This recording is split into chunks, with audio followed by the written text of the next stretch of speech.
Hello everyone, I welcome you all to my YouTube channel again. So this time we are going to study another approach, that is biographical approach, which is the second unit of approaches to literature MA part 1. So here we are going to start this. First we need to understand what does it mean. So for that we will read it a little bit. The biographical approach is a traditional method of literary criticism that studies the literary work by examining the life, personality, beliefs and historical events of the author. Okay, so ये वाली approach क्या कहती है? We have read historical approach, we have read Marxist approach, we have read feminist approach, right?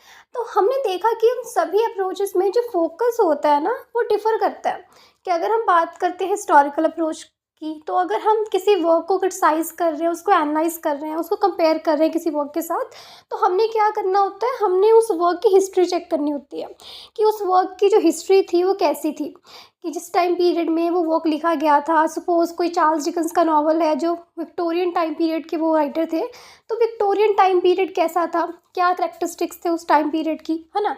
और वो जो characteristics है क्या वो उस वर्क जो भी उनका नॉवल है, ऑलिवर ट्विस्ट है, हार्ड टाइम्स है या फिर कोई और नॉवल है, तो क्या उसमें वो चीज़ देखने को मिलती है। या फिर जो विलियम ब्लेक थे, वो जो राइटर थे, उन्होंने वो पोइम्स लिखी हैं, the songs of innocence, songs of experience का जो कलेक्शन है उनका, उसमें एक पोइम है चिमनी स्वीपर, है ना, वो भी विक्टोरियन टाइम पीरियड का है।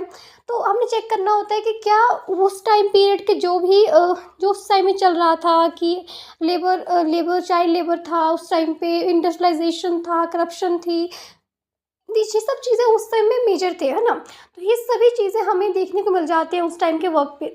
तो हमें ये चेक करना होता है कितनी एक्यूरेसी से, कितनी एक्यूरेट हिस्ट्री को प्रेजेंट किया हुआ है उस वर्क में, अगर हम हिस्टोरिकल अप्रोच लगाते हैं तो। ठीक है, फेमिनिस्ट अप्रोच लगाते हैं तो पता हमें ये जज करना होता है कि फेमिनिज्म को कैसे प्रेजेंट किया गया है, फीमेल्स को कैसे प्रेजेंट किया गया है, उन्हें क्या रोल्स दिए गए हैं, जेंडर रोल्स को कैसे एनालाइज किया गया है, हम उन चीज़ों पे ज़्यादा फोकस करते हैं।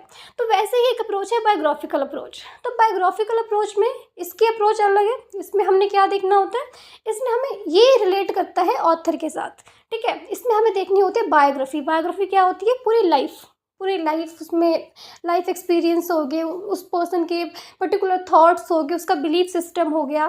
ठीक है, तो ये मेन जो इसका फोकस होता है वो होता है ऑथर के ऊपर, कि ऑथर कौन है, वो किस तरह का इंसान है, कैसा उसका चाइल्डहुड था, क्या उसका बिलीफ सिस्टम है, क्या वो मानता था, क्या वो नहीं मानता था, और उसकी लाइफ को लेके क्या अप्रोच थी। ठीक है, वो सब चीज़ों को अंडरस्टैंड करना, ये सब जानना।